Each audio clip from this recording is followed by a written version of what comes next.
Bonjour mes bien-aimés, bonne et heureuse année à tous. Je sais que cette année n'a pas forcément été facile pour beaucoup d'entre nous, où il y en a d'autres qui ont vécu un peu chill, on va dire.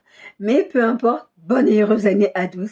Et nous allons prendre ce thème cette semaine qui est mieux vaut la fin d'une chose que son commencement. Ce qu'on veut, c'est voir où on est et on va demander au Saint-Esprit de recalculer de la position où nous sommes pour nous diriger comme un GPS sur la bonne voie. Ézéchiel 7, 8 dit mieux vaut la fin d'une chose que son commencement. C'est le thème littéral de notre message cette semaine. C'est inversé. Mieux vaut la fin d'une chose que son commencement. Et pour aborder ce thème, nous allons prendre 4 cas. Un cas de 2 personnes qui commencent bien et qui finissent mal. Le deuxième cas, c'est des personnes qui commencent mal mais qui finissent bien. Et le plus important, c'est de voir comment le Saint-Esprit nous conduit, comment il nous amène à ces situations et à régler la situation. Quand tu commences bien grand temps, le cas d'Ézéchias. La semaine dernière, on a parlé d'Ézéchias qui a poussé le peuple pour obéir à Dieu, pour obéir à Dieu, pour construire le temple, pour venir, il disait, endurcissez pas vos cœurs, revenez vers Dieu, parce que Dieu est miséricordieux, et que si vous revenez vers lui, il va vous pardonner. Il m'a mis prêt pour le peuple, parce qu'ils n'avaient pas tout fait les rituels. Tout ça, on en a parlé la semaine dernière. Ce dont on n'a pas parlé la semaine dernière, où le Saint-Esprit m'a fermé la bouche, c'est que après cette histoire, Ézéchias tombe malade, et comme il est tombé malade, Dieu va voir Ézéchias par la bouche de son prophète Isaïe, lui dit, écoute, tu vas mourir, tu vas tomber malade et cette maladie va te tuer. Et Isaïe transmet le message à Ézéchias, et Isaïe sort dans la cour. C'est pas facile d'être prophète, je vous assure, parce que Dieu vous dit des trucs, vous allez dire à des gens, c'est un nombre de fois où le Seigneur m'a d'aller dire des trucs que je lui dis, Seigneur, t'es sûr que... Bref. Et il sort, il est à peine dans la cour. Ce qui se passe, c'est que quand Ésaïe donne la sentence de mort et qu'il va mourir de cette maladie, il lui dit, prépare tes affaires. Dieu a dit que tu prépares tes affaires et un peu comme tu ferais ton testament, arrange tes affaires parce que tu vas pas mourir comme ça, quoi. Petite parenthèse, préparez votre après. Ne laissez pas vos enfants dans des situations à régler les problèmes. Surtout pour ceux qui sont en Afrique où on va vous arracher les biens, les cousins, les tontons, les tatas vont venir, surtout les tontons vont venir arracher les biens à vos femmes et à vos enfants. S'il vous plaît, préparez de votre vivant, qu'il n'y ait pas de bagarre, préparez bien vos enfants, préparez bien vos épouses. Parenthèse fermée. Donc, le prophète Ésaïe, par lequel Dieu est en train de dire à Ézéchias, écoute, tu vas mourir, prépare tes affaires, etc. Et Ézéchias, je ne sais plus s'il le fait ou il se prépare à le faire. En tout cas, ce qu'il fait, sa première réaction, c'est, on en a parlé un peu la semaine dernière, Ézéchias, quand il est face à un défi, quand il est face à une situation, tout ce qu'il fait, c'est aller consulter Dieu. Et Ézéchias fait une très belle prière dans ce chapitre 38 d'Ésaïe, où il demande à Dieu, il dit, Seigneur, je t'ai servi avec fidélité, regarde mon cœur, regarde comment j'ai marché avec toi fidèlement, ne permets pas que je parte comme ça, s'il te plaît, donne-moi encore du temps de vie. J'avais prêché sur ce thème-là il y a quelques temps, mais pas sur ma chaîne YouTube, parce qu'avant je faisais des prédications soit sur mes pages Facebook, soit sur WhatsApp par audio, etc. Et donc, Dieu lui dit, ok, je t'accorde encore 15 ans de plus. Donc, entre-temps, la nouvelle a été transmise que Ézéchias est malade et Ézéchias va mourir. En fait. Mais ce qui se passe, c'est que quand Dieu dit, ok, je te rajoute 15 ans, en fait, Dieu, il passe pas, comme je vous ai dit, il passe par Ésaïe. Ésaïe, en fait, le pauvre, il sort de chez Ézéchias. Il dit, Ézéchias, tu vas mourir, prépare tes affaires, au revoir, Dieu a dit. Ok, il s'en va. Dieu lui dit, retourne, va lui dire que j'ai dit que, il a encore 15 ans.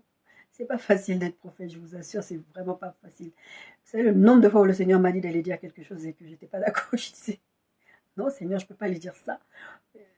Bref, je vais pas rentrer dans les détails.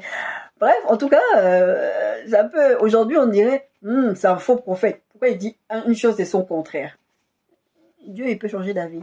Il change d'avis quand ça lui plaît. Parce que Dieu est au ciel, on a vu récemment que Dieu est au ciel, il fait ce qu'il veut. Voilà, c'est tout. Et donc, voilà, donc on va avoir deux cas. On va avoir deux cas, le cas où tu commences bien, le cas où tu commences mal. Quand tu commences bien, donc on a vu le cas d'Ézéchias, et qui tombe malade. Je ne sais pas pourquoi je répète ce que je suis en train de dire, mais je ne suis même pas perdue, c'est ça le pire. Bref, donc Ézéchias, il tombe malade, et donc la nouvelle est transmise que Ézéchias est malade, et voilà. Donc il y a des envoyés du roi de Babylone.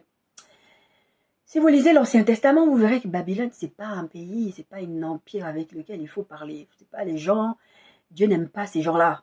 Parce que c'est des gens qui vivent avec l'idolâtrie, ils sont toujours en train de guerroyer son peuple. Et d'ailleurs, vous verrez l'histoire de Babylone. Daniel, il a été déporté à Babylone.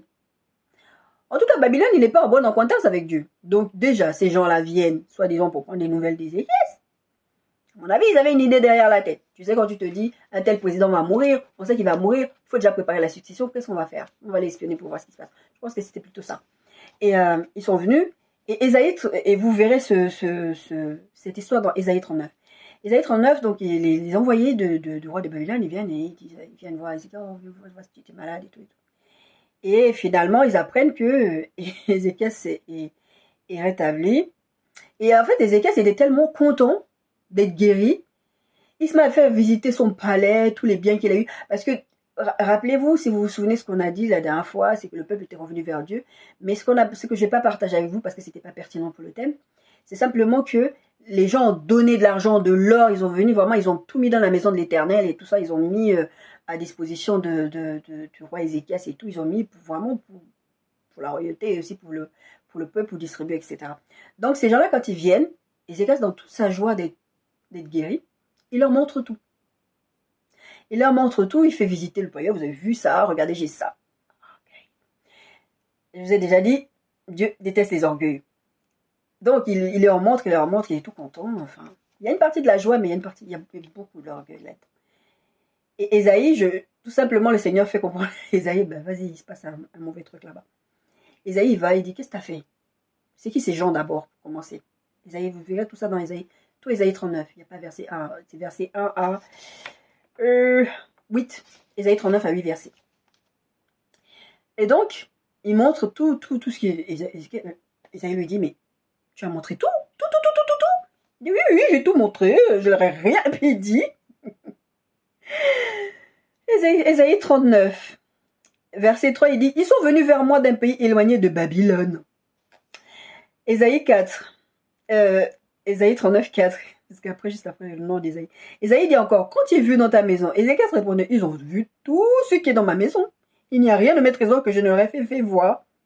Alors Ésaïe dit à Ézéchias, écoute la parole de l'Éternel des armées. Voici des temps viendront où l'on emportera à Babylone tout ce qui est dans ta maison et ce que tes pères ont amassé jusqu'à ces jours. Il n'en restera rien, dit l'Éternel. Et l'on prendra de tes fils qui seront sortis de toi, que tu auras engendrés, pour en faire des eunuques dans les palais du roi de Babylone. Rappelez-vous, Daniel, il était palais de Babylone. Ézéchias, mais je ne sais pas s'il est la descendance d'Ézéchias. Bref, des fois, je n'arrive pas à faire les liens. Ézéchias, verset 8, répondit à Ésaïe, la parole de l'Éternel que tu as prononcée est bonne. Car ajouteras-t-il, il aura l'appel de la sécurité pendant ma vie. Le gars est tellement égoïste. Il dit à Ésaïe lui dit, voilà, Dieu n'est pas content de ce que tu as fait, tu n'aurais pas dû faire ça. Pourquoi tu as tout montré? Il y a une raison pour laquelle Dieu a fait qu'une femme ait une grossesse de 9 mois. C'est là-dedans. Le bébé, il n'est pas sorti. Tu n'as pas besoin d'aller montrer des trucs. Il y a des gens qui aiment trop aller exposer des choses sur les réseaux sociaux et aller montrer ce qu'il ne faut pas montrer. Dieu n'est pas d'accord. Si Dieu ne t'a pas donné l'autorisation de le faire, ne le fais pas. Ézéchias est tellement orgueilleux, il a voulu montrer que moi j'ai des biens, moi j'ai. Mais qui t'a envoyé? Personne. Et en plus de ça, vous savez ce qu'Ézéchias qui fait mal dans ce texte, comme moi je l'avais lu pour la première fois, et d'ailleurs à chaque fois que je relis, ça me fait le même effet, c'est que il a une sentence, et ce qu'il dit, c'est quoi? C'est dit, oh, ça c'est bien. Franchement, Dieu il est bon, hein, vraiment cette parole-là, il est très très bien. Bon, du moment que ça n'arrive pas pendant mon vivant. Parce que la malédiction qui a été prononcée, parce que c'est ce qu'on appelle une malédiction, quand tu désobéis à Dieu, il y a une sentence qui tombe. Et voilà. Et la malédiction qui a été prononcée commence à partir de ses fils. La Bible dit, verset 7, « Et on prendra de tes fils qui seront sortis de toi, que tu auras engendrés pour en faire des eunuques. » Des personnes de descendance royale se retrouvent eunuques dans le palais en train de s'occuper des... On avait l'histoire de la reine Esther où c'était des eunuques qui s'occupaient d'elle pour lui dire « fais-toi belle », etc. On lui dit, tu vas tout perdre. En fait, tous les biens qui ont été amassés, tu vas tout perdre. Mais là, tout ce qu'il dit, c'est bon. Ok, bon, ça va arriver. De toutes les façons, Dieu a parlé. C'est une bonne chose. Mais bon, tant que c'est pas de mon vivant. Dieu ne sera pas content de Ézéchias du tout. Parce que Ézéchias, on verra plus tard dans la parole de Dieu, c'est que dans les textes plus tard, Ézéchias, en fait, à un moment donné, Ésaïe meurt. Ézéchias, c'est un lich de dragon. C'est-à-dire, le gars, il a commencé à... C'est comme si, genre, il avait une laisse qui le retenait, qui était Ésaïe. Et dès qu'Ésaïe meurt, pouf, c'est parti. Il est parti en cacahuète complet. complet. Il a commencé à faire n'importe quoi et Dieu a vraiment été fâché contre lui et Dieu l'a frappé. Pas seulement sur cette histoire de tu engendreras des enfants qui vont devenir des eunuques, mais vraiment si vous lisez les textes, je vous avais partagé, c'était dans 2 Rois, je crois c'est 20, 2 Chroniques, 30, 33, 34 par là. Et donc là après, mais vraiment vous allez voir ce que Ézéchias est devenu. Hein. C'est vraiment par rapport à lui, c'est vraiment lui, quoi. C'est vraiment, tu commences bien, le gars, il est venu, il a bousillé les temples des idoles, il est venu avec toute sa fougue et tout.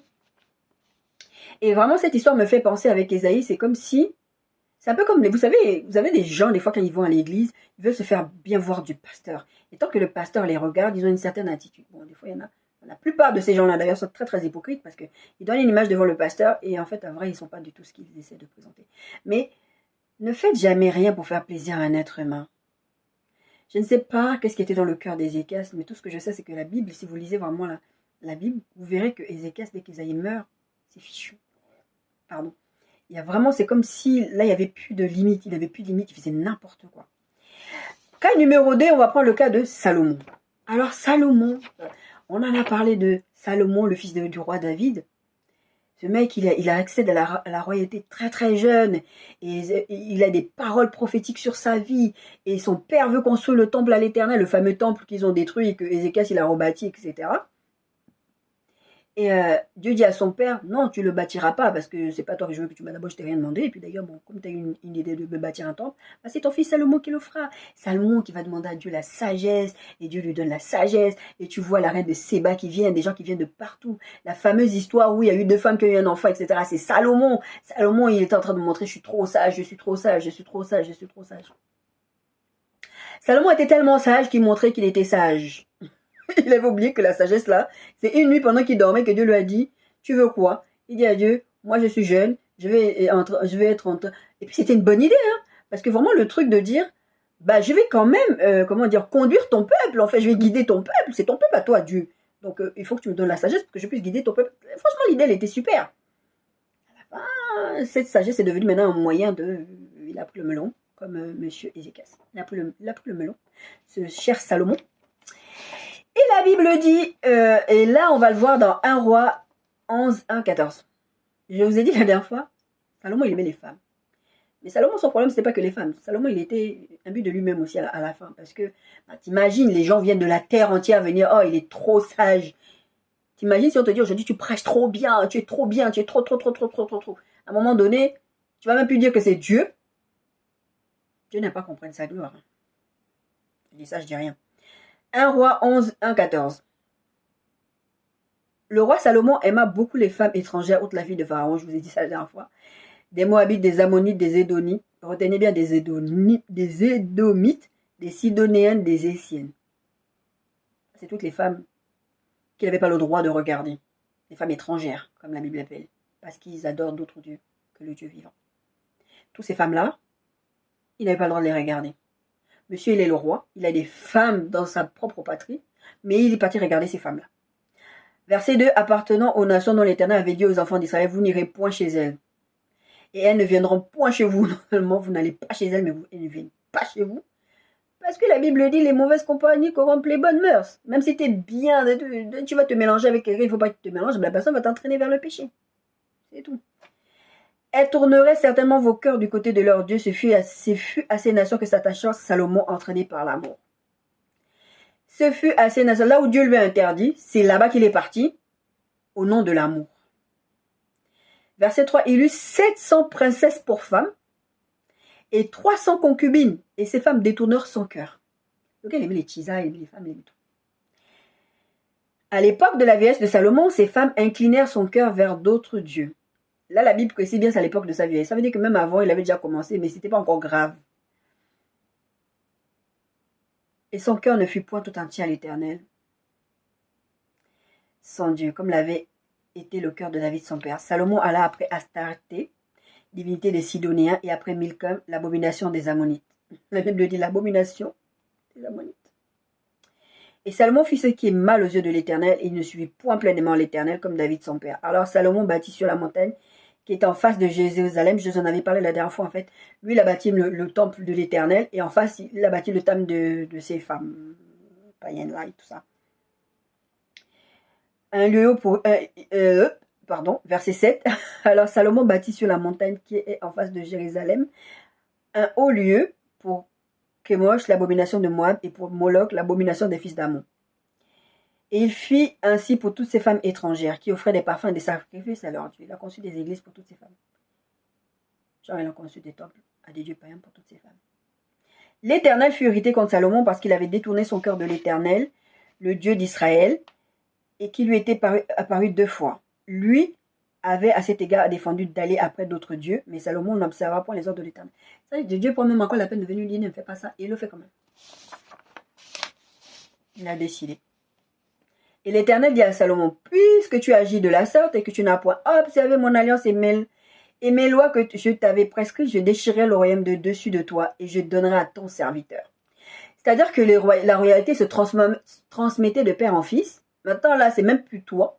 C'est ton serviteur qui va prendre la royauté finalement. Seulement, je ne le ferai point de ta vie comme avec Ézéchias, à cause de David ton père, parce que Dieu avait fait une promesse à David, et c'est parce qu'il a fait cette promesse à David qu'il a laissé Salomon jusqu'au bout de son règne. C'est de la main de ton fils que je l'arracherai. Donc ça veut dire que l'enfant de Salomon qui vient après, il n'aura pas le trône. Je n'arracherai cependant pas tout le royaume, je laisserai une tribu à ton fils, à cause de David mon serviteur et à cause de Jérusalem que j'ai choisi d'ailleurs, qui est de cette lignée-là viendra Jésus-Christ, qui est fils de David.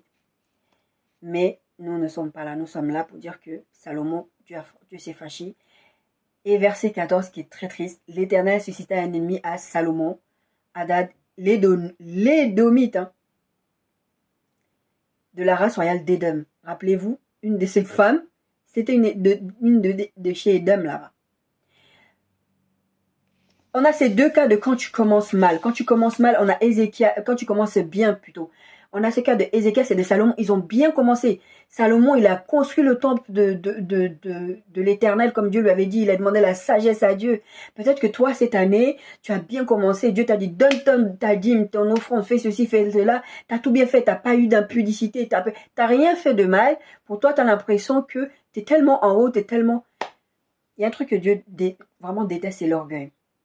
Parce que on doit comprendre que tout est grâce. J'aime bien cette parole du pasteur Roland Dallot qui disait, une fois il parlait des couples, parce qu'il prêche beaucoup sur les couples, une fois il disait, quand on prêche par rapport au fait de l'impudicité, l'adultère, tout ça, on doit rendre grâce à Dieu parce qu'il nous fait grâce de ne pas tromper nos épouses.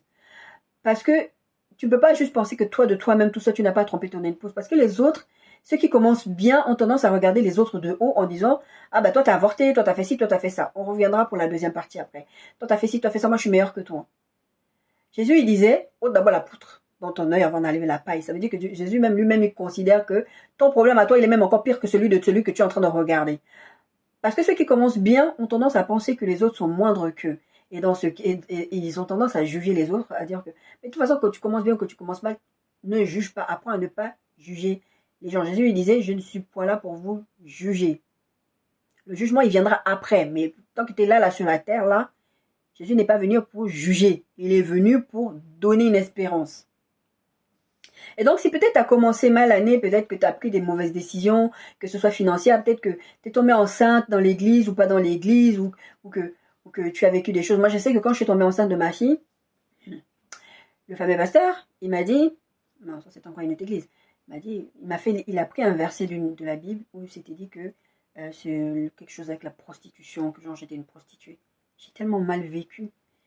Déjà, j'étais moi-même mal parce que j'avais péché contre Dieu. Et après, il dit, ah, de toute façon, ça se voyait. J'étais en dépression. Je vous ai un tout petit peu donné mon témoignage. J'ai vécu des années lourdes de dépression. J'ai été hospitalisée beaucoup de fois. Et les fois où je venais pas à l'église, c'est parce que j'étais en hospitalisation, des fois d'office par le préfet, parce que je tentais de mettre fin à mes jours. Et j'étais tellement un danger pour moi-même. Comment fermer lui? Je pense qu'il était au courant puisque ma mère a parlé, puisqu'il y a une dame qui est venue de leur église, qui était venue me voir, je me rappelle. Je me rappelle de son visage, mais je ne me rappelle pas de son nom. Je sais que cette dame était venue me voir en psychiatrie. Mais quand je suis ressortie, quand le Seigneur m'a vraiment délivré de tous ces trucs, et je suis repartie à l'église là-bas, parce que pour l'instant, je n'avais pas trouvé d'église, donc je me suis dit, je retourne à l'église de mes parents, où j'ai grandi un peu quelque part. Et Et c'était, ah oui, de toutes les façons, t'es tombée enceinte, ça se voyait. Parce qu'une fois, on avait eu un entretien, je lui avais dit que je voulais d'avoir des enfants. Normal, enfin, le pasteur te pose des questions, tu dis que tu as envie d'avoir des enfants, tu veux te marier. Mais la seule truc qu'il a retenu, c'est que j'ai dit que je voulais avoir des enfants. Et qu'est-ce qu'il dit? Ah oui, mais ça se voit, de toute façon, tu avais dit que tu voulais avoir des enfants, donc toi, tu voulais tellement avoir des enfants à tout prix, tu préfères pécher contre Dieu. Ah, il a commencé à me sortir des trucs, je me suis juste levée. J'étais tellement en état de choc d'entendre ça de la bouche d'un pasteur. Parce que moi, je savais, et ça n'a rien à voir avec le fait d'être pasteur ou pas pasteur. Quand tu es un enfant de Dieu, ce qui doit transpirer de toi, c'est l'amour. Ça ne veut pas dire que tu ne dois pas reprendre la personne, mais tu dois reprendre la personne avec amour. C'est ce que la Bible dit d'ailleurs. Il y a un verset de la Bible qui dit ça. Tu dois reprendre. Et lui, en fait, je vous assure, je suis sortie de son bureau. La première chose que j'ai eu envie de faire, c'est aller me jeter sur un train. J'étais enceinte. Et je me rappelle que j'ai appelé le père de ma fille qui m'a dit fais pas ça, va trouver ta mère, etc. Et je suis rentrée chez moi. Après ça, quand je suis rentrée chez moi le soir, j'ai commencé à écrire une lettre à ma fille. Et ce cahier, je l'ai encore quelque part. Et ça me permet de me rappeler dans quel état j'étais à ce moment-là. Et j'étais là, je disais, je te demande pardon ma fille, j'ai envie que tu meurs, j'ai envie que je meure, je veux pas que tu viennes dans ce monde de méchants, tout ça. Parce que pour moi, j'avais associé la méchanceté à ce pasteur-là. Parce que pour moi, je suis déjà mal. Sincèrement, j'étais vraiment mal. À chaque fois que je pêche contre Dieu, je vous dis souvent ici sur cette chaîne, quand vous aimez Dieu, quand vous péchez contre Dieu, ça vous fait mal.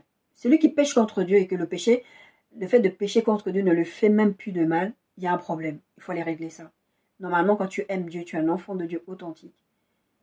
Franchement, à chaque fois que tu pêches contre Dieu, quel que soit le péché que tu fais, tu vas être mal devant Dieu. Et petite parenthèse, s'il vous plaît, arrêtez de hiérarchiser le péché. Là, on a vu l'histoire d'abomination, parce que les gens aiment bien dire, ouais, les homosexuels, c'est l'abomination, la Bible dit c'est une abomination. L'abomination, tout le péché, c'est une abomination devant Dieu. Tu es en train de t'es contre Dieu. À partir du moment où tu pêches contre Dieu, il y a des gens, ça les dérange pas d'aller tromper leur femme, mais ils disent aux autres, les homosexuels, vous êtes une abomination. Vous êtes, à partir du moment où vous péchez contre Dieu, c'est une abomination. Le péché, c'est une abomination devant Dieu. Dieu, il hait le péché, mais il aime le pécheur. C'est ça qu'il faut faire. Et je suis désolée, je suis un peu... parce que le Seigneur m'amène là-dedans. Je déteste ça. Les gens qui ont tendance à hiérarchiser le péché en disant ce péché-là, il est pire, ce péché-là, il est moins pire. Dieu vous a dit ça où? Ne péchez pas contre Dieu. Et si vous péchez contre Dieu, repentez-vous. On va voir ça après. Mais arrêtez de croire que votre péché est moins que ah non, mais j'ai pas eu le choix, je devais mentir, j'ai menti, donc c'est pas grave. Hein. Mais c'est pas pire que celui-là qui a fait l'impudicité. Arrêtez-vous, s'il vous plaît. Vraiment, Dieu, la Bible dit, on ne se moque pas de Dieu. On a vu ça la semaine dernière. Donc, ces deux cas de ces deux personnages, ils ont bien commencé, ils veulent chercher la face de Dieu. C'est peut-être ton cas aujourd'hui, mon bien-aimé, ma bien-aimée, tu as bien commencé, tu as cherché la face de Dieu, et tu es en train de voir que 2023 est fini, et 2022 est fini, pardon, je suis à 2024, genre. L'année est finie, et que finalement, tu réalises à l'intérieur de toi que tu es loin de Dieu. On va venir dans les étapes après, mais reprends-toi devant le Seigneur. Ça, c'est le plus important. Remets-toi devant Dieu. Refais un cœur à cœur avec Dieu. Je sais que c'est pas facile, surtout que l'ennemi a cette tendance à vouloir nous amener dans la culpabilité. Et la culpabilité, en fait, nous éloigne de Dieu. La culpabilité nous empêche d'aller vers Dieu parce qu'on est tellement mal, on a l'impression d'avoir un joug tellement fort sur nous qu'on refuse d'aller vers Dieu pour pouvoir dire à Dieu ça ne va pas et tout ça parce qu'on a l'impression que Dieu ne nous aime plus ou que Dieu ne nous pardonnera jamais. Mais bien aimés, il n'y a aucun péché que Dieu ne puisse pardonner. La Bible est claire là-dessus. Ce que je suis en train de dire, et d'ailleurs l'apôtre Paul le dit aussi, d'ailleurs on va parler de l'apôtre Paul, c'est que ce n'est pas une raison pour pécher contre Dieu délibérément et de faire ce que tu veux parce que tu crois que comme Dieu pardonne les péchés. Non, c'est pas ça que je suis en train de dire. Ce que je suis en train de dire, il n'y a aucun péché. On a déjà parlé plusieurs fois comme ça sporadiquement du blasphème contre le Saint-Esprit. C'est le seul péché que Dieu ne peut pas pardonner. Pourquoi? Parce que c'est le péché en fait qui te sépare définitivement de Dieu. C'est-à-dire que tu es sur cette terre. Tu ne donnes pas ta vie à Jésus, ou que quelqu'un, en fait, il y a les deux cas, il y a le cas où toi-même tu choisis, d'ailleurs c'est la résultante, le deuxième cas c'est la résultante de toi-même aussi, tu choisis de dire que je vais vivre ma vie, je n'ai pas besoin de Dieu. Tous ceux qui meurent sans avoir accepté comme Jésus est Seigneur, ils vont aller en enfer. Ça c'est une réalité.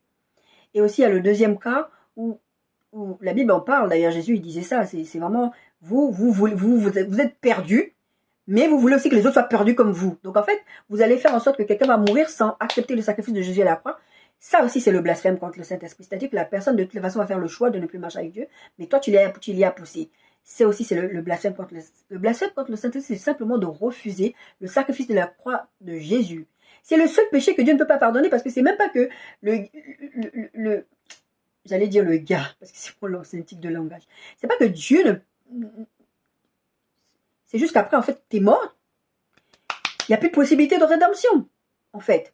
Une fois que tu as quitté cette terre des hommes, il n'y a plus de possibilité dans ces histoires de prier pour les morts, tout ça. Non, Dieu vous donne le choix de vivre une vie et de choisir pendant que vous êtes vivant. Tant que, même si vous êtes sur votre lit de mort, je ne vous encourage pas à faire ça parce que vous allez perdre quand même des couronnes dans le ciel et tout plein de choses qui viennent après, dans l'après-vie. Parce qu'il y a une après-vie, au cas où vous ne soyez pas au courant.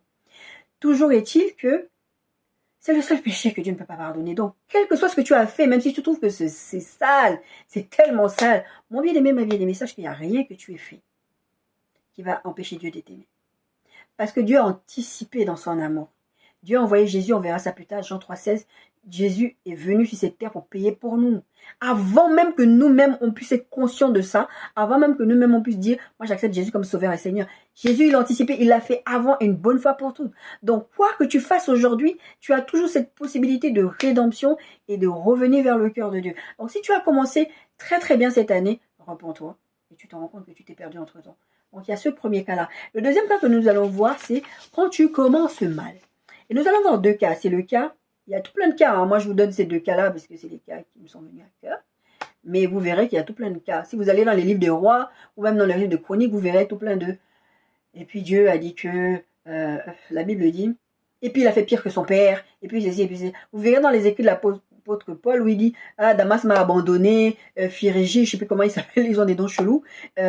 Lui aussi s'est détourné. Et puis il y a un texte où il dit... dans la fin des temps, les gens seront égoïstes, seront ceci, seront cela, mais ils voudront juste entendre des choses qui leur caressent les oreilles, et ben ils vont se détourner de la foi. Les mêmes gens où l'apôtre Paul il disait à un moment donné, je l'ai enlevé dans mes textes parce que ça ne faisait pas partie du thème. Il va dire, ces gens-là disent, c'était Damas. Damas vous salue, parce que Damas était dans le ministère. Mais après, ses oreilles, son orgueil, il s'est dit que maintenant qu'il est bien, qu'il peut maintenant enseigner n'importe quoi aux gens, et il s'est perdu.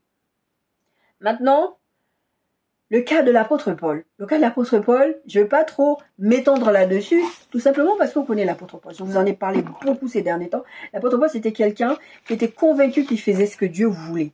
Donc, qu'est-ce qu'il faisait? Il persécutait les chrétiens. Parce que, comme je vous disais la dernière fois, c'est qu'il avait une théologie, qu'il était convaincu que Jésus, il était là pour foutre le bazar, c'est tout. Donc, Jésus était un fouteur de bazar. Jusqu'à ce que Jésus le rencontre sur la route de Damas après sa résurrection. Jésus est venu lui parler, il lui a dit, tu persécutes pas eux, tu me persécutes moi. Et là, l'apôtre Paul est devenu un fervent défenseur de la foi. Vous voyez beaucoup d'épîtres, beaucoup d'écrits du Nouveau Testament. Une bonne partie du Nouveau Testament a été écrit par l'apôtre Paul. L'apôtre Paul nous a expliqué tout plein de choses que les prophètes et tout ça ne nous ont pas forcément expliqué parce que même ils n'avaient pas la connaissance. Parce qu'aujourd'hui, on a une grâce infinie, c'est-à-dire qu'on a le Saint-Esprit qui habite en nous, en vrai. Donc, oui, quand on lit quelque chose dans la Bible, le Saint-Esprit va venir nous expliquer. Moi, je vous dis toujours, et je dis toujours, quand vous lisez la Bible, lisez-la à la lumière du Saint-Esprit. Lisez pas juste pour lire. Sinon, vous n'allez rien comprendre. Lisez-la en priant, en demandant au Saint-Esprit de vous éclairer, de vous apporter une parole qui va vous aider. Donc, l'apôtre Paul a écrit beaucoup de choses qui nous édifient encore aujourd'hui et qui nous édifieront jusqu'à ce que ce sera la fin des temps. Parce que la parole de Dieu est immuable, elle ne change pas. Dieu dit ce qu'il dit et puis voilà. Maintenant, la problématique, comme j'ai dit une fois ici en faisant, vous savez, la série que j'avais fait, ou ce qui peut empêcher Dieu d'exaucer, c'est vraiment la mauvaise compréhension, la mauvaise interprétation de la parole de Dieu. Beaucoup de gens interprètent très mal la parole de Dieu. Beaucoup de gens disent n'importe quoi aux gens. Donc du coup, voilà. Mais en tout cas, l'apôtre Paul avait très très mal commencé. Nous sommes bien dans la partie 2. Il dit quand tu commences mal. Et on va voir le cas d'Onésime. C'est peut-être un personnage de la Bible que vous ne connaissez pas beaucoup. Onésime, c'était un serviteur de Timothée. Timothée, vous savez, le bien-aimé de Paul, que Paul avait engendré dans la foi et tout. Paul, quand il a été fait prisonnier, on va voir ça dans Philémon 1. Philémon 1, verset 1 et verset 9 à 21. Et en fait, Philémon avait cet esclave qui était Onésime. Et Onésime, en fait, il était un païen. Mais Onésime, à un moment donné, il a volé, je ne sais plus trop quoi, je ne me rappelle plus bien de l'histoire. Mais tout ce que je sais, c'est que Onésime a volé quelque chose chez Philémon, le pasteur, le frère en Christ. Et ben, en fait, il a fini de voler, il a fui. Mais le truc, c'est qu'il a fini par se retrouver en prison. Je ne sais pas si c'est Timothée ou c'est qui s'est plaint, mais en tout cas, Onésime s'est retrouvé en prison en même temps que Paul. Et Paul, pendant qu'il était en prison, parce que rappelez-vous, Paul a fait, on a parlé de Paul vite fait tout à l'heure, mais Paul a fait beaucoup de temps en prison. Il a été en prison, on l'a sorti, on l'a tabassé, on l'a remis en prison. Donc, À chaque fois que lui il était en prison, je vous avais dit, je vous avais fait un message il y a 2-3 semaines où je vous disais que la prison ne vous stoppe pas. À chaque fois que Paul il était en prison, son objectif c'était que les gens soient sauvés. Hein. C'était pas son problème la prison. Quel que soit, et il dit même à un moment donné, je crois que c'est à Timothée qu'il dit ça ou à Philémon, il dit à un moment donné, en toute occasion, prêche. Bonne circonstance, pas bonne circonstance, prêche. Il faut que la parole de Dieu soit prêchée. Et c'est ce qu'il fait. Et quand il est en prison avec ce fameux Onésime, il a prêché et donc il le gagne à Christ. Et donc, Onésime, en fait, il lui explique ce qu'il a fait, qu'est-ce qui s'est passé. Et donc, du coup, Paul dit ceci. Philémon, chapitre 1.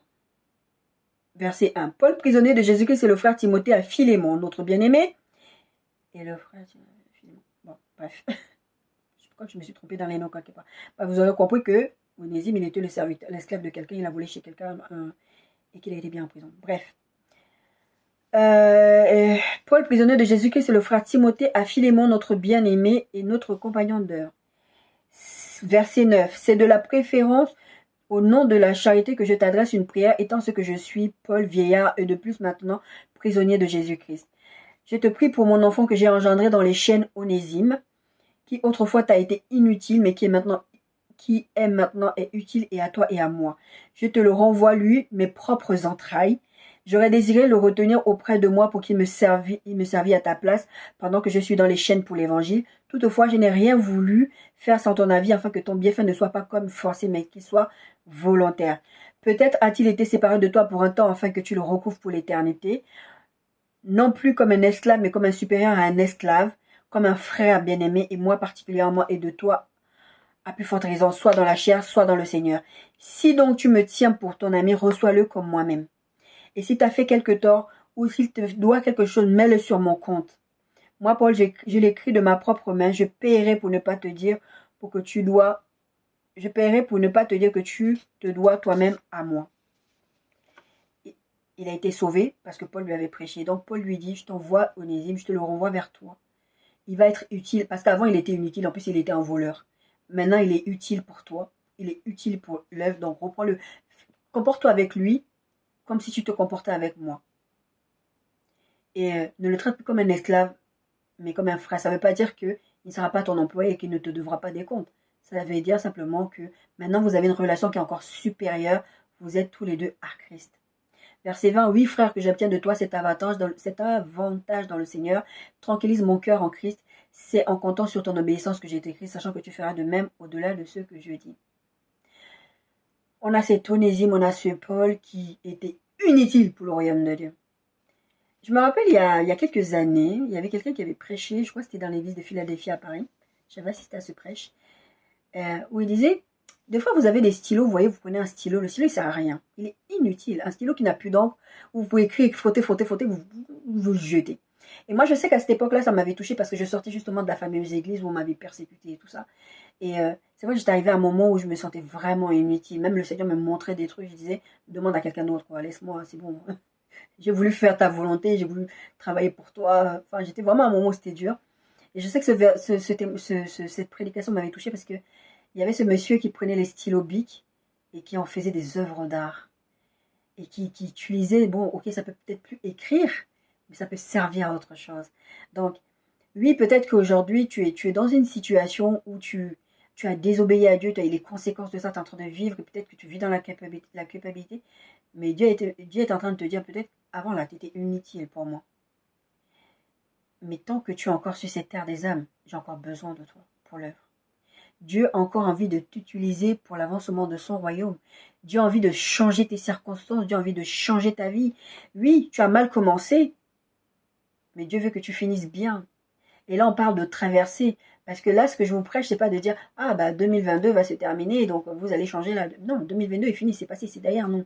Mais ce qu'il y a, c'est que maintenant, vous êtes dans une transition d'une nouvelle année. C'est que Dieu est en train de vous réserver, c'est quelque chose de mieux pour cette nouvelle année.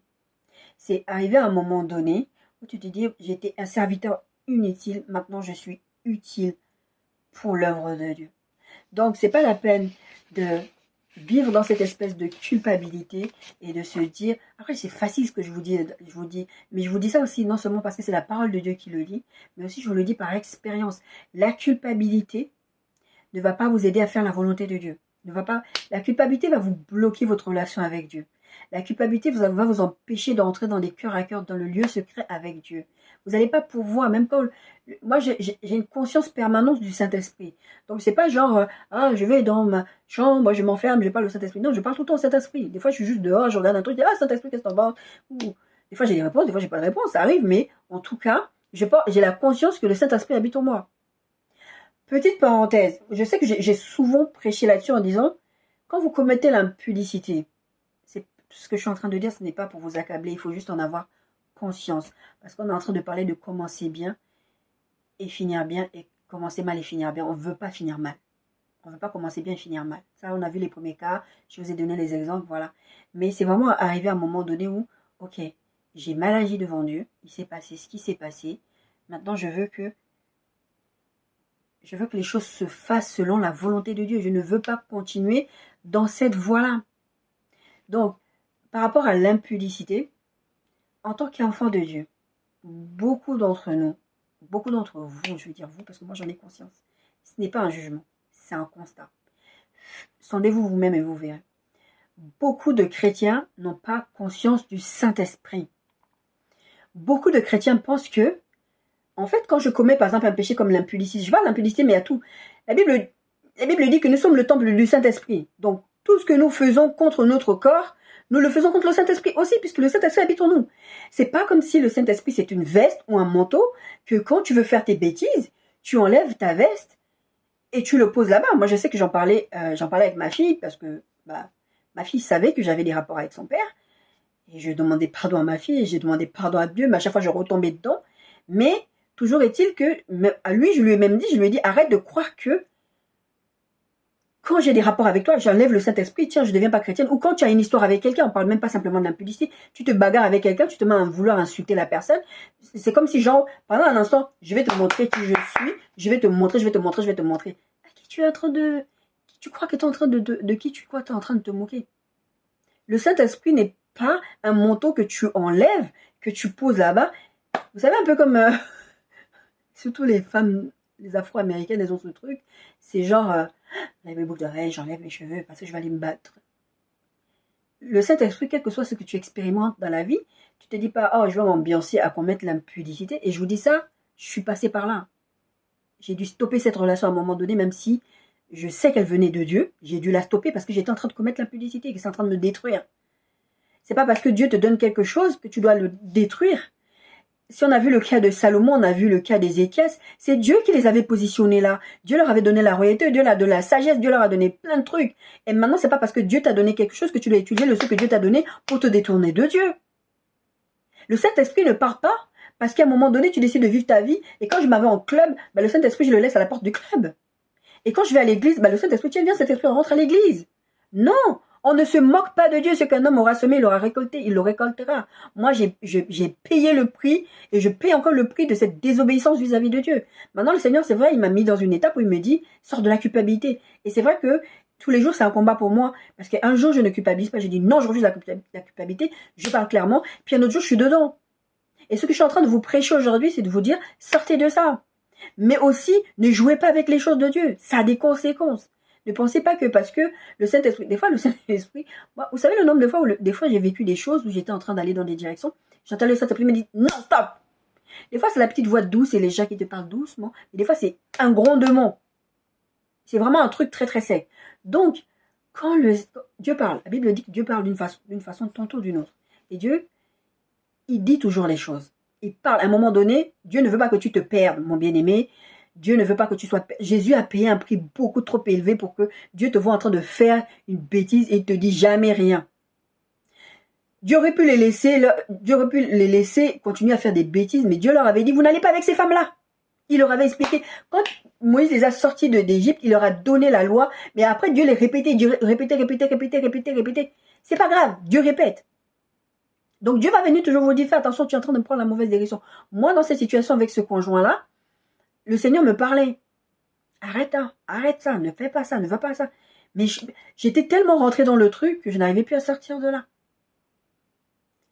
Et après, j'ai vécu une longue période. J'ai même eu un moment donné, j'avais envie de mourir. Je disais, Seigneur, c'est bon, je vais aller en enfer, c'est pas possible. Comment j'arrive pas à sortir de ça? J'étais arrivée à avoir des pensées, c'était tellement grave. Et si je me permets de vous donner mon témoignage, c'est pas parce que j'ai envie d'exposer le monsieur ou parce que j'ai envie de m'exposer moi. C'est parce que je sais que beaucoup d'entre vous, vous passez par des trucs et vous entendez souvent les gens vous témoigner quand Dieu a été bon pour eux, mais jamais les gens vous témoignent quand ils passent par le feu, ou quand ils passent par les trous, ou quand ils passent par la désobéissance. C'est important de parler de ces choses-là parce que nous, tout ce qu'on veut, c'est de finir bien. Ce qu'on veut, c'est de finir bien. Philippiens 3, 12, 14. Ça, c'est l'apôtre Paul qui dit. Mais je fais une chose, oubliant ce qui est en arrière et me portant vers ce qui est en avant. Je cours vers le but pour remporter le prix de la vocation céleste de Dieu en Jésus-Christ. Nous sommes passés dans cette nouvelle année. Nous courons pour quelque chose qui a de la valeur. Nous avons un but que Dieu, il nous a donné. Dieu nous a mis quelque chose à cœur. Il y a un but, il y a une mission. Il nous a mis cette mission. Que la prison, on a parlé à la fois que la prison ne te stoppe pas, que rien ne te stoppe, que même le péché ne te stoppe pas. Que même le péché ne te stoppe pas. Il faut que tu aies cet objectif et cet objectif doit rester dans ta tête. Et même si tu tombes, relève-toi. Vous savez, les enfants, quand ils sont tout petits, si pour ceux qui ont des enfants, mais pour ceux qui n'ont pas d'enfants, c'est pas grave, vous pouvez vous faire une idée. Vous avez l'enfant, il veut être autonome. Et d'ailleurs, le Seigneur m'avait mis à cœur une parole que je crois que je n'ai pas encore prêché là-dessus.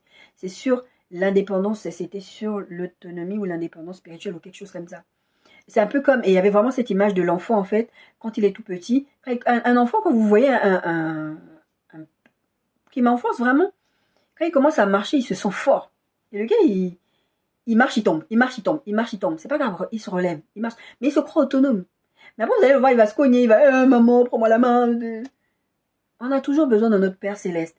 Donc, oui, si tu es tombé cette année 2022 et que peut-être même que tu as fait la traversée 2022-2023 dans un club, dans une boîte, dans un truc où Dieu ne te veut pas, stoppe-toi. Reprends-toi et reprends-toi en main. On verra plus tard aussi avec ce texte de Jésus qui parlait à cette femme qui lui disait « Va, ne repêche plus ». 1 Corinthiens 9, 24, 27. Ne savez-vous pas que ceux qui courent dans le stade courent tous, mais qu'un seul remporte le prix, courez de manière à le remporter. Vous avez un prix que vous devez remporter. Le prix, c'est pas de donner une image aux gens. Le prix, c'est pas d'avoir beaucoup d'argent. Parce qu'on a vu une fois le succès selon les hommes et le succès selon Dieu. Le succès selon Dieu, c'est de faire sa volonté, en fait. C'est là où Dieu te veut. Peut-être que les hommes te disent « Ah, tu as gâché ta vie, tu aurais pu devenir ingénieur, Dieu veut que tu sois pasteur ou autre. » Et les gens vont te dire que tu as échoué, mais tu as eu du succès. Et c'est ça que Dieu va te rémunérer à la fin. Parce que Dieu rémunère ce que le cherche, la Bible dit. Tous ceux qui combattent s'imposent toutes sortes d'espèces d'abstinence et le font pour obtenir une couronne corruptible. L'apôtre Paul, là, il explique. Par exemple, quelqu'un qui fait un marathon, il va se préparer, il va préparer son corps pour ça. S'il doit manger d'une certaine façon, il va manger de cette façon. S'il doit courir d'une certaine façon, il va courir.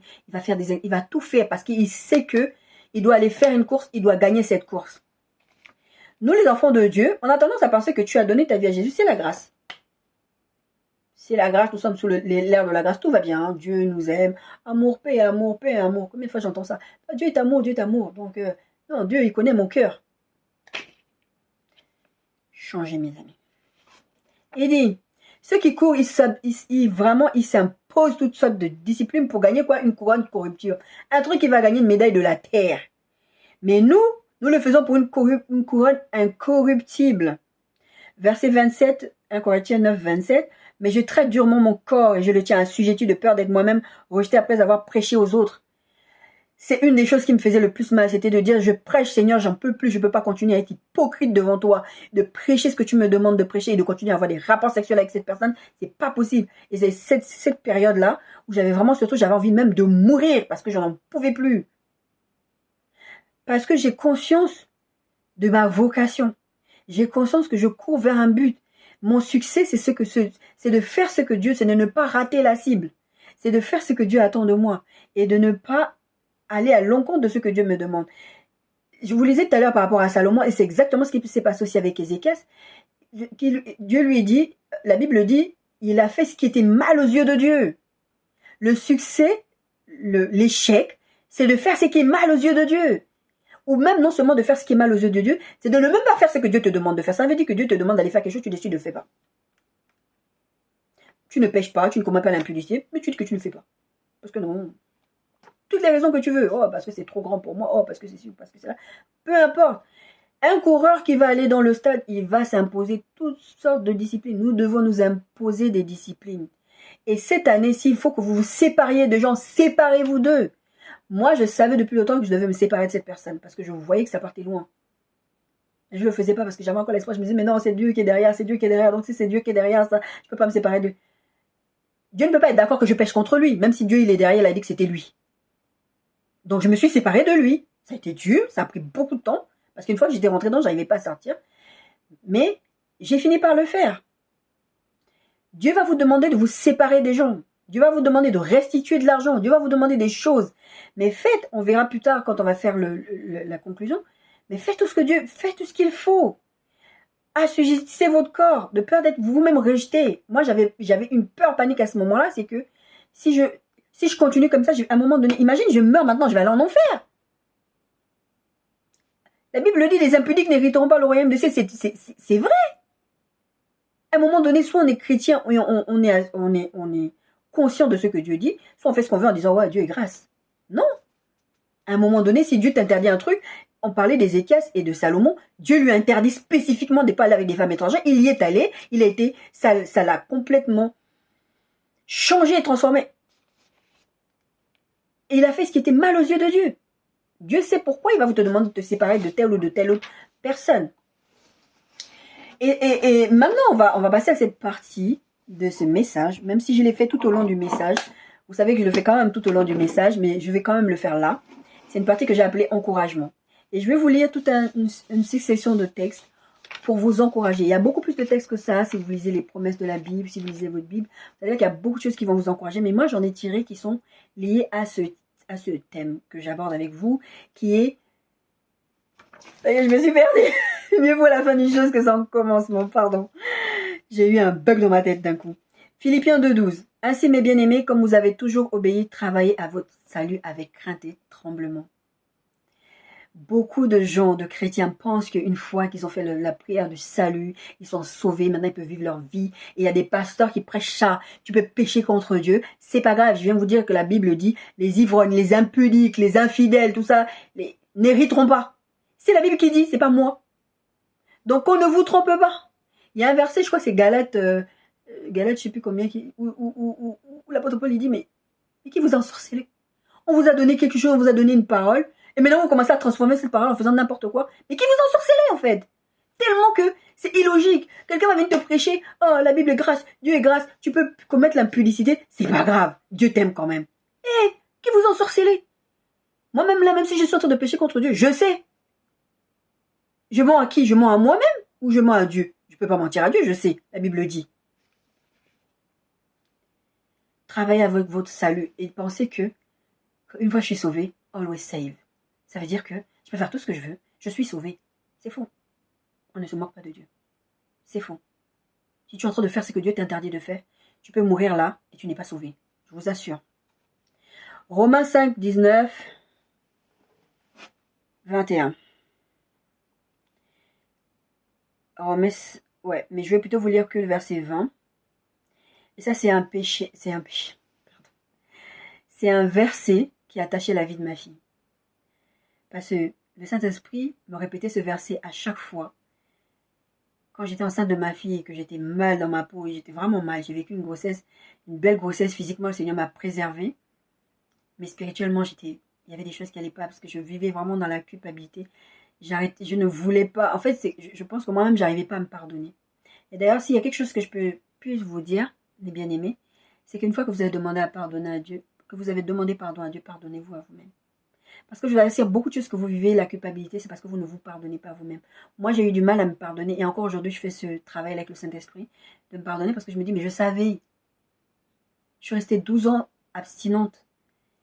Et 12 ans là, je suis tombée dedans et ça a duré longtemps. Et je savais comment, même si Dieu me pardonne, comment moi je peux me pardonner?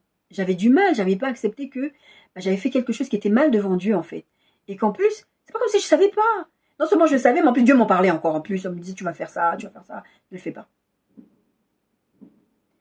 Mais là où le péché a abondé, Romains 5, 20, la grâce a surabondé. C'est pas un verset pour dire faire ce que vous voulez. Vivez vos vies comme vous voulez. Allez faire comme vous voulez, c'est pas grave. Non. C'est un truc qui veut dire que, une fois que tu t'es remis en alignement avec Dieu, tu es rentré dans le lieu secret avec Dieu, tu as mal commencé, mais tu veux régler les choses avec Dieu, la grâce va surabonder. Et je vous assure, ma fille, c'est une bénédiction. Dans tout ce processus avec son père, c'était la première à me dire, et même à lui dire, j'espère que maman ne pêchera pas avec toi.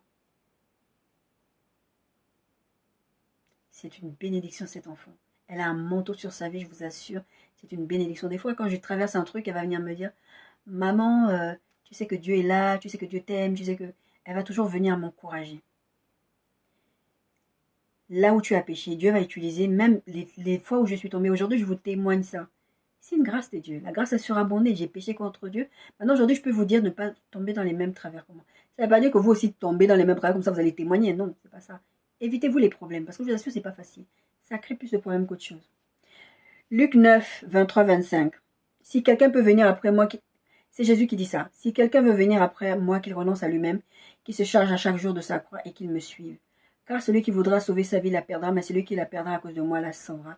Et que servira-t-il à un homme de gagner tout le monde s'il détruisait ou se perdait lui-même? Renoncez à vous-même, renoncez à la culpabilité, renoncez à ce sentiment d'injustice, de culpabilité, de tout ce que vous vivez. Renoncez à ce sentiment que Dieu ne vous aime pas, que Dieu ne peut pas vous pardonner parce que votre péché est beaucoup trop gros. Renoncez à vous-même et suivez Jésus-Christ.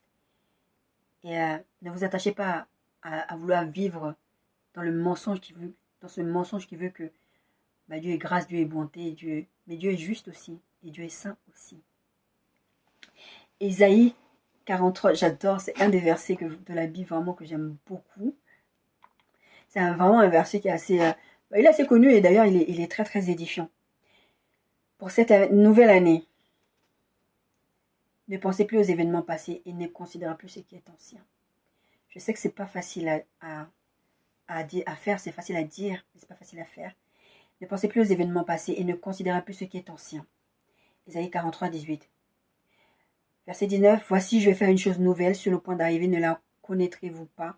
Je mettrai un chemin dans le désert et des fleuves dans la solitude. Verset 25. C'est moi qui efface tes transgressions pour l'amour de moi et je ne me souviendrai plus de ton péché. Dieu te dit, ne pense plus à ce que tu as fait. Tu t'es repenti. Moi, j'ai effacé tes transgressions. Je les ai oubliées. Je ne m'en souviendrai même pas. Toi, ne pense plus à ce qui est ancien. Va de l'avant, parce que je suis sur le point de faire une chose nouvelle pour 2023 avec toi.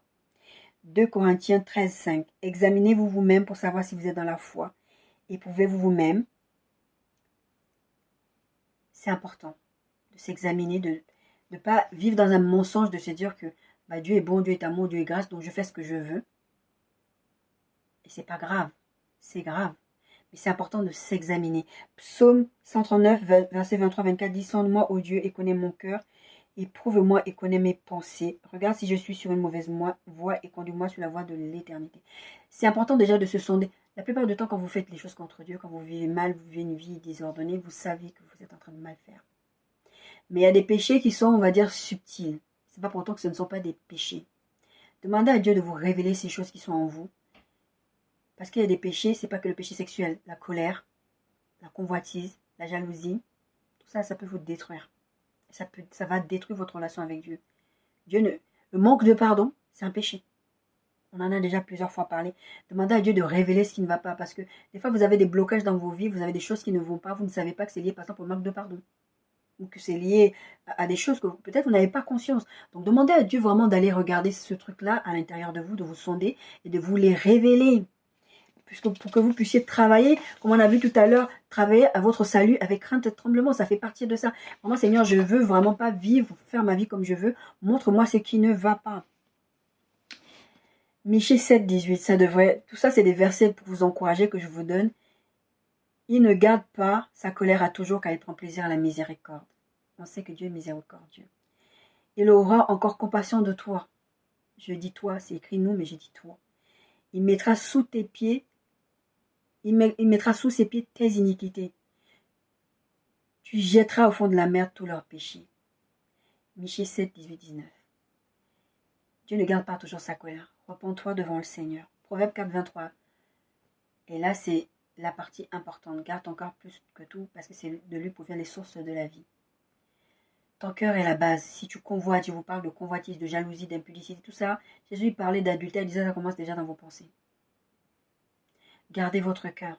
Moi, je me souviens que avant que j'ai des rapports sexuels avec le père de ma fille, avant qu'on se réconcilie, j'ai une de mes sœurs qui me disait préserve-toi, garde ton cœur.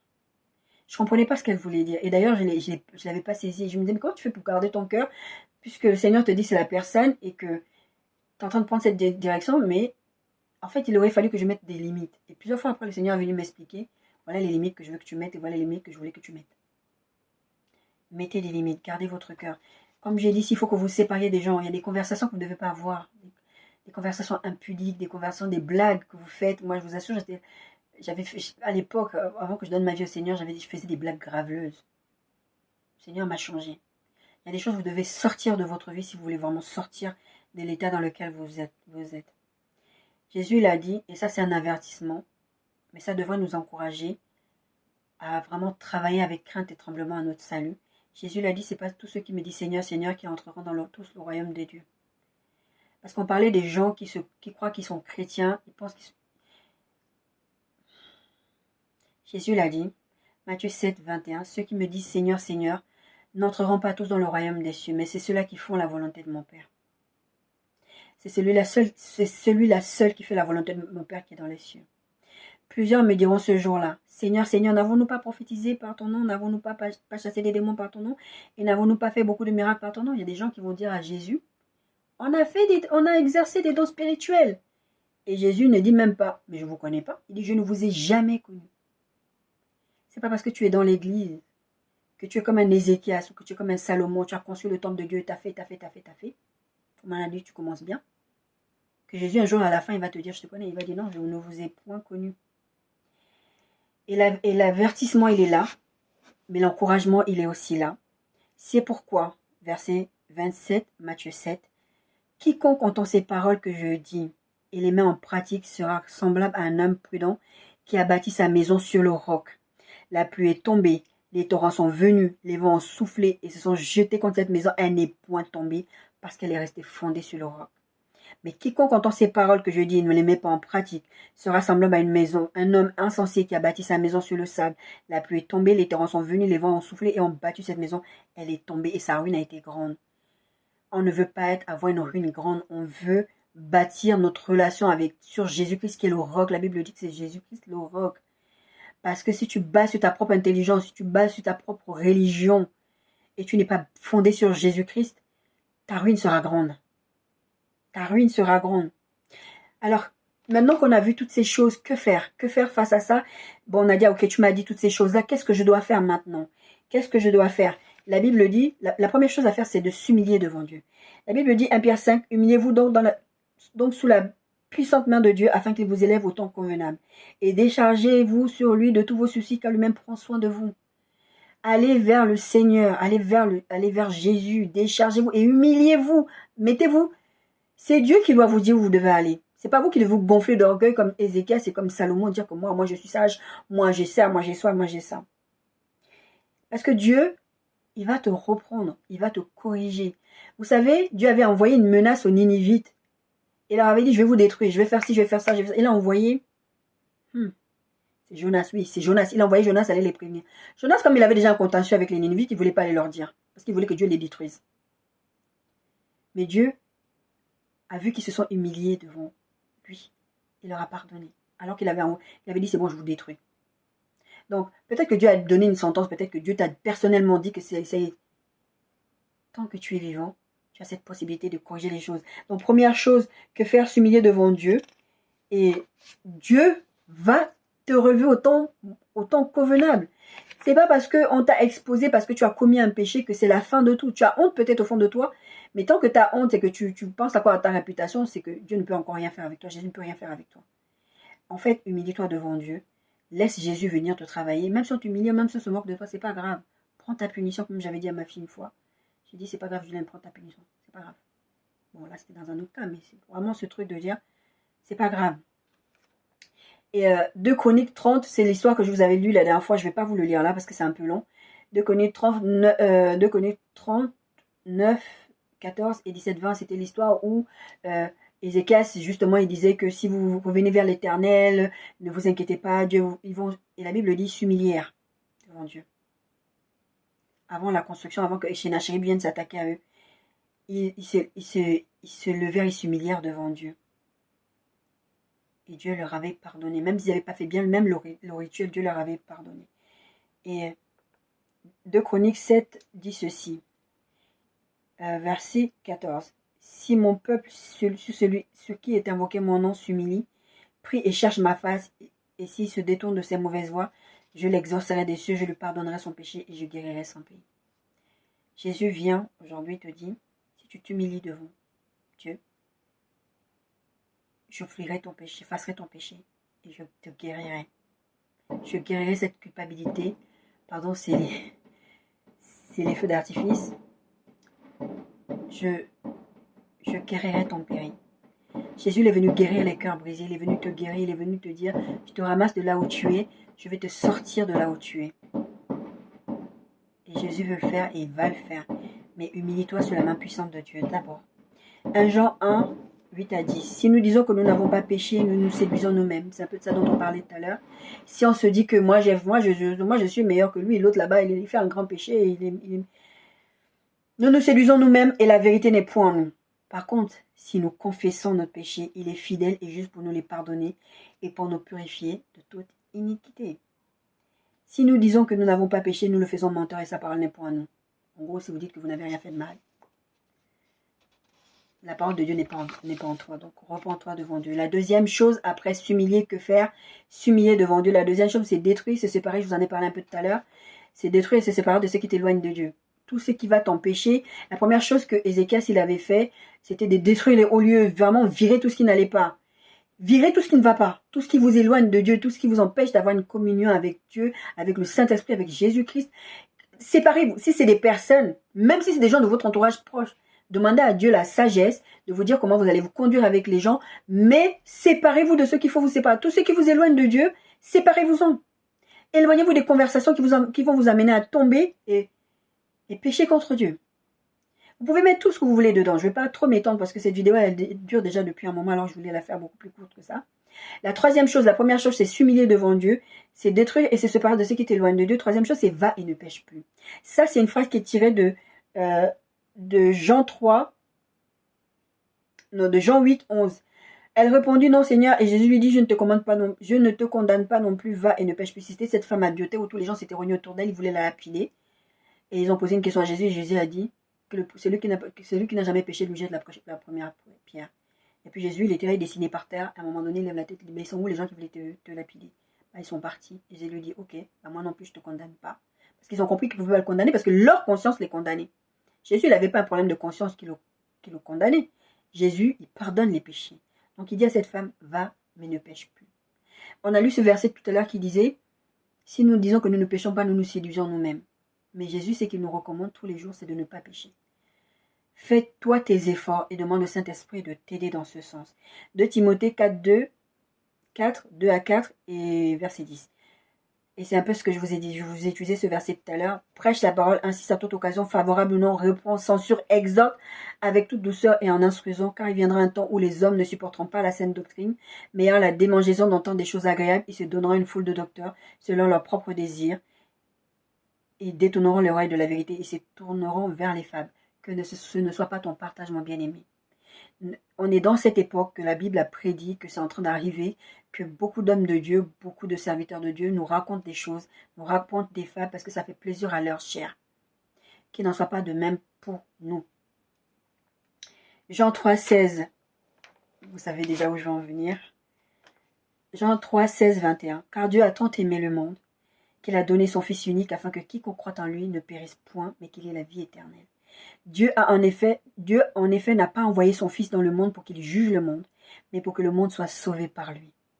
Celui qui croit en lui n'est point jugé, mais celui qui ne croit pas est déjà jugé, parce qu'il n'a pas cru au nom du Fils unique de Dieu. Et ce jugement, c'est que la lumière étant venue dans le monde, les hommes ont préféré les ténèbres et la lumière à la lumière parce que leurs œuvres étaient mauvaises. Les gens préfèrent vivre leur vie et rejeter Jésus-Christ. Car quiconque fait le mal est la lumière et ne vient point à la lumière, de peur que ses œuvres ne soient dévoilées. Mais celui qui agit selon la vérité vient à la lumière afin que ses œuvres soient manifestées parce qu'elles sont faites de Dieu. Jésus a payé un prix énorme à la croix. Il a fait le plus gros. Ce qu'il te demande aujourd'hui, c'est que peut-être tu as mal commencé l'année, mais il veut que tu finisses bien l'année. Peut-être tu as bien commencé, enfin, il veut que tu continues ton processus bien, parce que là, on est en 2023. Peut-être que tu penses que tu es au-dessus de là où tu es. Toi, la Bible dit, prenez garde à ne pas tomber. Que celui qui se croit en haut, qui prenne garde à ne pas tomber. Ne t'appuie pas sur tes propres forces, c'est la Bible qui dit ça aussi. Appuie-toi sur Jésus-Christ. Il a payé ce prix tellement élevé parce qu'il veut continuer à te conduire dans ce processus de guérison, de victoire. Et franchement, que l'amour du Seigneur soit déversé en ce moment dans ta vie, que le Seigneur vienne te guérir, que le Seigneur vienne te consoler et que, oui, peut-être que tu vas perdre des choses dans ce processus que Dieu veut te demander de te séparer, mais c'est pas grave parce que mieux vaut la fin d'une chose que son commencement. Soyez bénis.